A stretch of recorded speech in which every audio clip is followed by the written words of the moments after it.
A new twist in the Orlando Pirates complaint against Sentwa Lupopo. It's a complaint that Orlando Pirates have referred to CAF, which is the Confederation of African Football. You remember that Lupopo eliminated Orlando Pirates in the second round of the preliminary rounds on penalties of the CAF Champions League.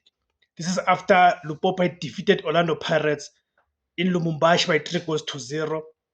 Then on the return leg, the second leg, Orlando Pirates defeated Lupopo by 3-0. So the match went to penalties, with Lupopo emerging victorious on penalties.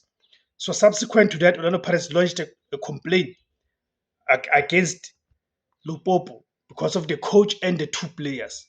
So, but there's a new twist because up until now, CAF has not released its verdict. And we know that on the 21st, which is about 6 days from now,